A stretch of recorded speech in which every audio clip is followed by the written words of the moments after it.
Sports, a place where many athletes find success. This is likely the final play that matters. End zone wide open. What a night for Mike Williams. But where there's a winner, there has to be a loser. He came a long way. You hear me? Come here, I love you, bro. You hear me? It's one thing to watch the game, but another to analyze it. Let's talk about the numbers. You ready? YouTube! What's going on, man? Back here giving another video. It's your boy, Numbers Fan J.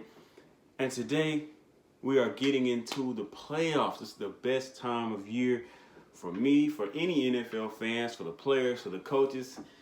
And you know, it's very exciting all around. We're getting ready to see those win or go home games. You win, you move on. You lose, your team season is done.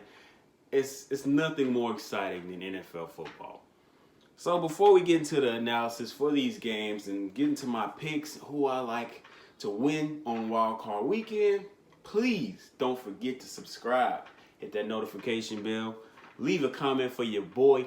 You know, and before we get into any of the extra stuff, I gotta go ahead and show y'all my shirt. If you've been watching my videos recently, you know I've been wearing shirts that we can talk about. So today I'm wearing my video game shirt, Games Well with Others. You know, we got the PC on there, we got the Xbox controller on there.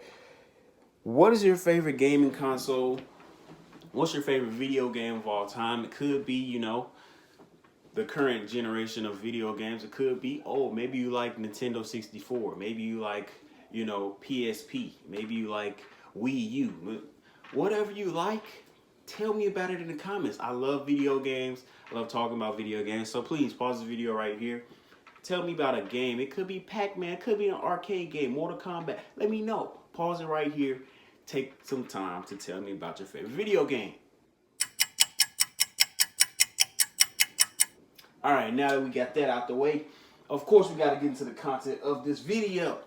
So, Wild Card Weekend, one of the greatest times of the year, other than, you know, Christmas and all that stuff. But anyway, let's get to it.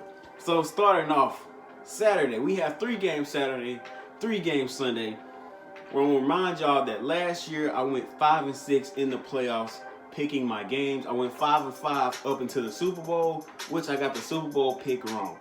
Made a whole video about that as well. That is my most watched video, my most commented on video. I will leave a card for you guys to go watch that if you haven't already. But let's get into it. So first game coming on Saturday at 12 o'clock.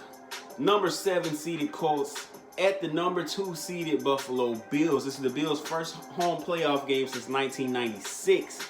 The Colts won 7 of the last 10 in this matchup. The Bills are 3rd in passing, 2nd in points per game, and they have the 7th fewest sacks allowed in the NFL. The Colts, on the other hand, are 20th versus the pass defensively. They are number 2 versus the run defensively, and they are 10th in points allowed defensively. Now, Philip Rivers is undefeated in Wild Card Weekend. He's 4-0 in his career when playing in the Wild Card round. This will be Xavier Rhodes versus Stephon Diggs. They are former teammates. They both played together in Minneapolis for the Vikings. So it's going to be an interesting matchup to keep up with. 2 players that are very familiar with each other, practice against each other all the time, know the ins and outs of each other. So it's going to be interesting, but I'm going to have to roll with the Bills, and here's why. So the Colts are 19th on 3rd down conversion percentage offensively. No, defensively, I apologize. 19th 3rd down conversion percentage allowed defensively. The Bills have converted on 3rd down more than any other team in the NFL. They are number 1 in 3rd down percentage. 3rd down is key. And I believe if you can keep Philip Rivers off the field, you can win the game, as well as getting to him in the pass rush. But this team doesn't really have that great of a pass rush in the Bills. So don't look at that being a factor as much as the Bills holding on to the ball. So I'm going to pick the Bills. Moving on to the second game, Rams at Seahawks. Number 6 Rams at the number 3 Seahawks. The Rams won 5 of the last 7 in this matchup. The Seahawks won the last matchup 20-9. In that game, Russell Wilson was 20 out of 32, which is pretty good. 225 yards, 1 touchdown, no turnovers. Seattle had no turnovers in general. Jared Goff, on the other hand, had 0 touchdowns. The Rams together had 0 offensive touchdowns, 0 defensive touchdowns as well. 1 interception for Jared Goff as well. So really a pretty dominant win, even though the scoreboard only showed 20-9. Pretty dominant win for the Seahawks in their last meeting. The Rams are 23rd in points per game offense, but they also, on the other side of the ball, they allow the fewest points in the NFL. In the NFL, they are 2nd in sacks. They have a -3 turnover differential though, while Seattle has a +4 turnover differential. And that's the key in this game. Can the Rams not turn it over? Because the Seahawks most likely aren't going to turn it over. If they do, they will create turnovers on the other side of the ball. So it's about possessions. How many possessions can you get? What do you do with those possessions? I'm going to have to pick the Seahawks at home, even though they don't have the 12th man advantage with no fans really being allowed to come to the game. I'm still going to roll with Russell Wilson at home, who's played like an MVP all year long. Third game, Buccaneers at the Washington football team. This game comes on at 7:15 Central Time on Saturday night. Washington won 3 of the last 4 in this matchup. 2 teams that don't play each other a whole lot.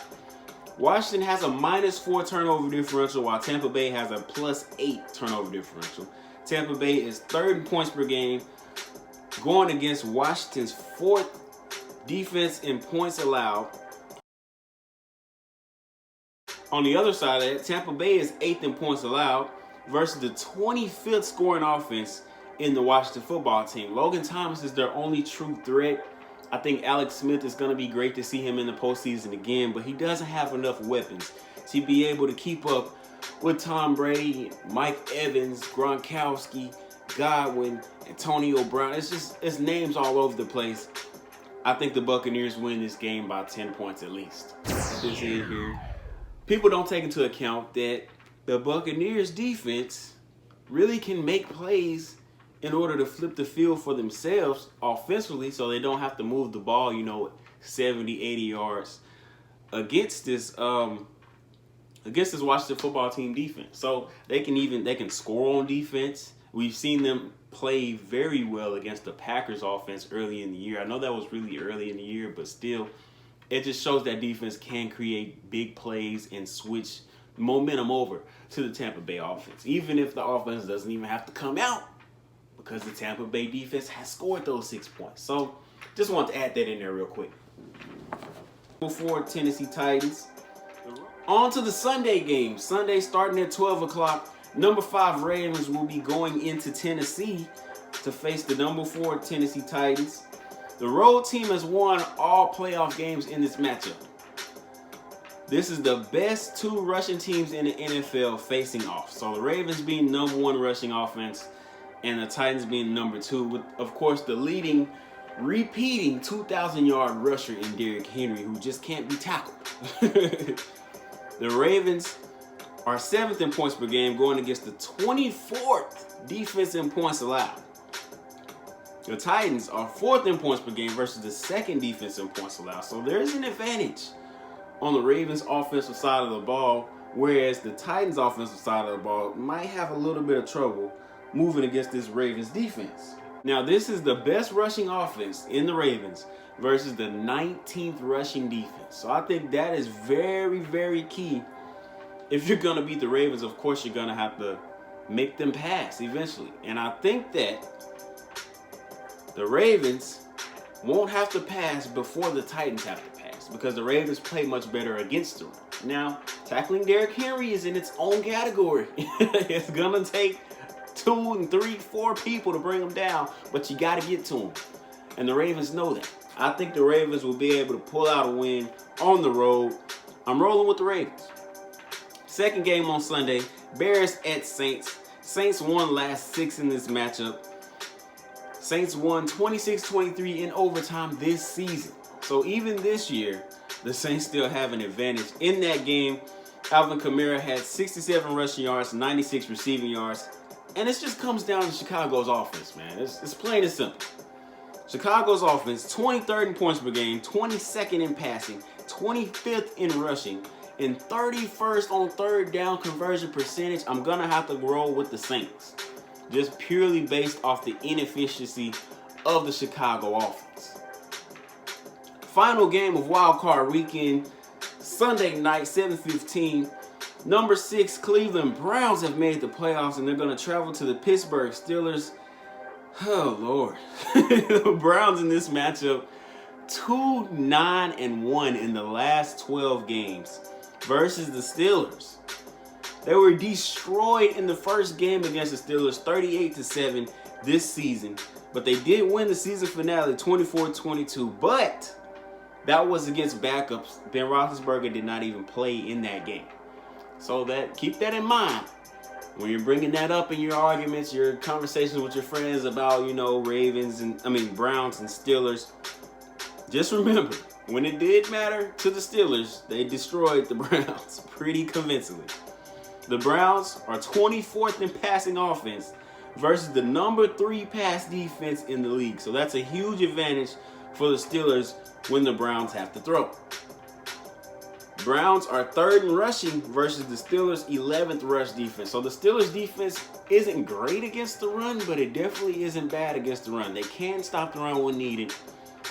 The Browns will eventually have to pass in this game. And I've compared them to the Ravens a lot this season, but they don't have the defense that the Ravens have. They also don't have a quarterback that can just make plays like Lamar Jackson. So I'm going to have to go with the Steelers at home on this one. It's going to come down to Baker Mayfield, man. It's just honestly. It's going to come down to Baker Mayfield. Can he create plays even with his legs? How can he make plays in the air? How can he make plays with his legs? Because Mike Tomlin is going to make sure that the defense forces him to make plays. But those are my picks for Wild Card Weekend. Thank y'all for watching, man. Leave a like, leave a comment, subscribe, hit that notification bell if you're new. Thank you for your view. I appreciate you. It's your boy Jay. We out of here.